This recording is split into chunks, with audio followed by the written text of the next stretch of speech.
What's going on, everybody? Welcome back to G-Miles World. And a lot of you guys had a lot of questions about the team captain after the reveal with the MUT 22 content. We're going to go over who is the best MUT 22 team captain. Listen, guys, it's 4 of them.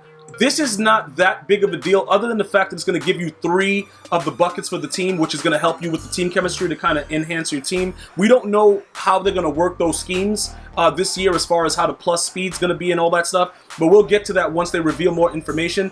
But what I'm looking at right now is the base card of what your team captains are going to look like. So you're going to be able to pretty much get it from an 85 to an 89 for all 4 of them. So you're going to have Lance Alworth, you're going to have John Lynch, Sean Alexander, and Jack Youngblood. Now, we're going to go over each one.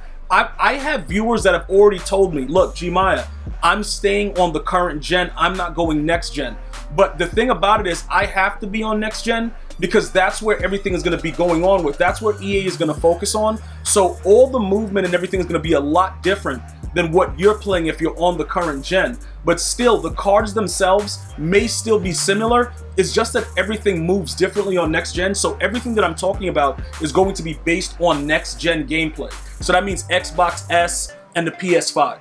All right. So when you take a look at Lance Alworth, right, you're going to be able to get this guy up to an 88 speed. In Madden 21, he was a very, very decent receiver. He got open. He did a lot of different things. I don't know how they're going to translate the way that the movement is, because with the beta for Madden 22 was similar to Madden 21, just the regular next-gen gameplay. So more than likely, that's the movement that we'll have to look forward to.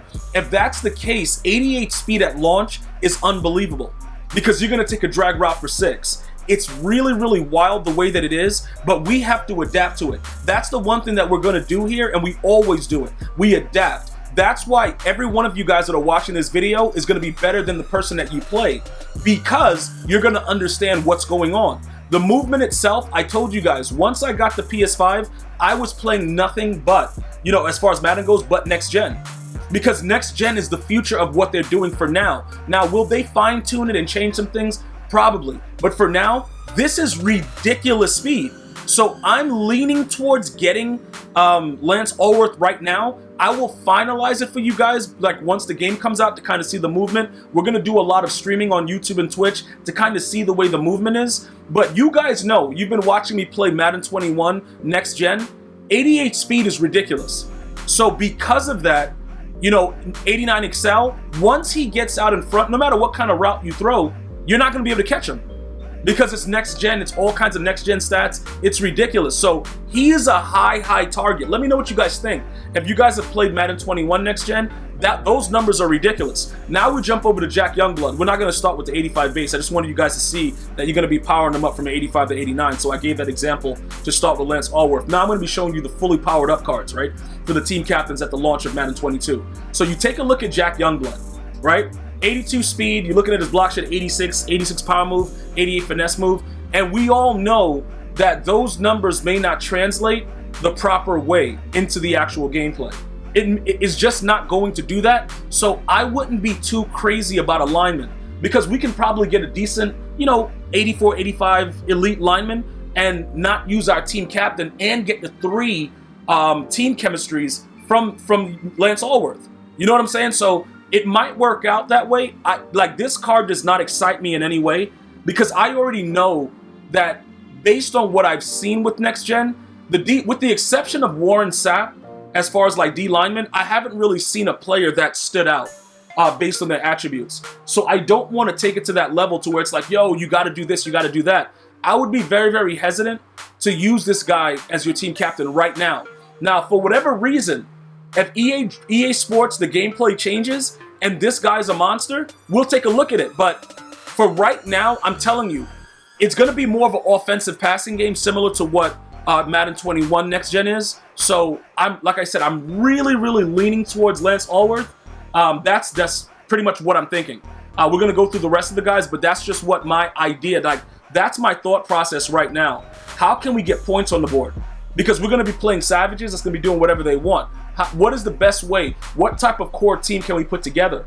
And that's why I'm going to be giving you guys more videos about, what I'm looking to do with my team come day one.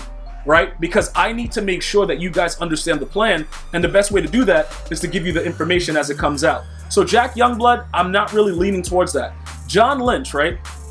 6'2", big body. He has pretty good numbers. Zone coverage is going to be pretty important at the launch of Madden, but remember, you guys already know, man coverage is going to be OP.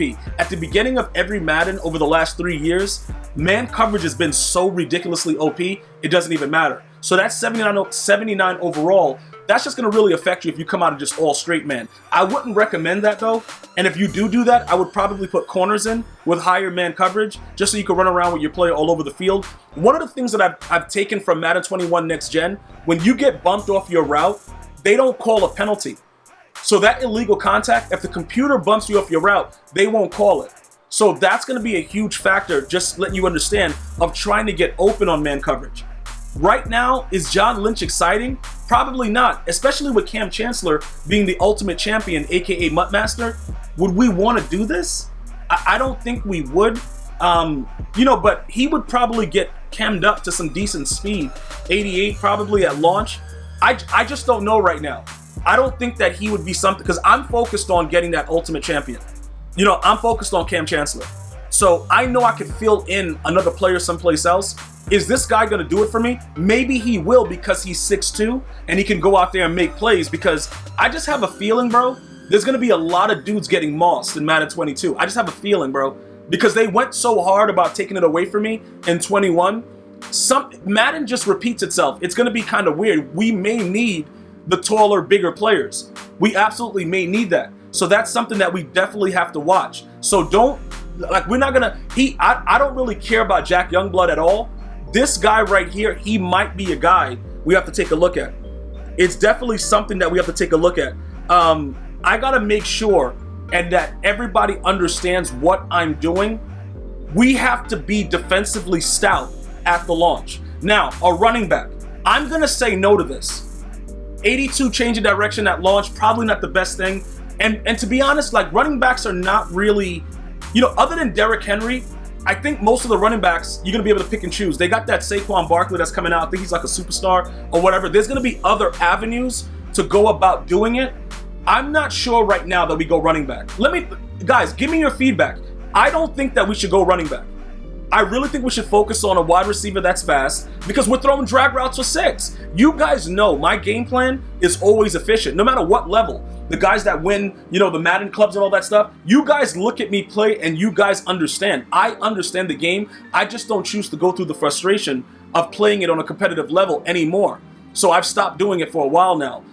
At one point I was competitive in Madden, but the game has a lot of fluke in it. But we can beat these players. We can beat anybody with the right type of, team that we put together. I would not go Sean Alexander.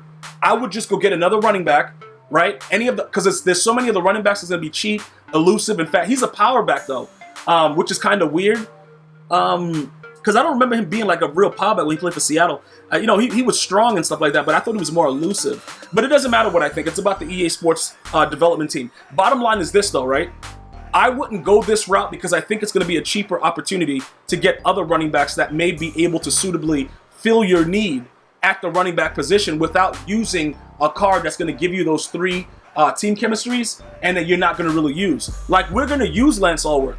You know what I'm saying? Because, dude, he's a receiver. We'll come out, run a bunch tight end maybe, or whatever. Or maybe we go back to doubles. Doesn't matter. Maybe we'll run tight offset. Doesn't really matter. We know we have the speed that'll be able to burn most of the players that are out there. So that's something that we really need to focus on, and that's what I'm going to keep making sure you guys understand. So those are the 4 players, right? And I'm leaning heavily towards Lance Alworth. Okay, that's where I'm going right now. You guys changed my mind. This is the update to the team captains of Madden 22. 3 times team bucket in the beginning. The campaign, which is going to be it's going to be a missions. Like, you go to the mission tab and you'll see the actual the challenges. It'll be something where you go through it to get it. Each ability costs 5 training. The Superstar X Factor ability is 10 training, and to upgrade them from an 85 to an 89 is 5 training. That is sick. That's so much more efficient. You're saving training. EA's not going crazy with it as much as they were before. Well, actually, I don't think we were using training other than the fact to add abilities, but it is what it is. They want you to get used to utilizing the training because it is a form of currency that makes your team thrive in the game. I know a lot of us wanted to get rid of it. I told you guys at the beginning of Madden 21 that this is the easiest moneymaker for them because you can always change everything that you want to do, but it's going to cost you. And it just works out that way that, you know, we're going to use the training anyway. So those are some of the updates with it. Those are the team captains that we're going to be able to use. I'm going to go and say solidly right now before the game is launched, based on Madden 21 Next Gen, I believe, in my personal opinion, that Lance Alworth is the best. Let me know your best option. Talk to me. Let's try to figure it out together. If you're new, once again, welcome to G Myers World. If you're a veteran, thank you so much for staying with me and watching. Until next time, one love, y'all.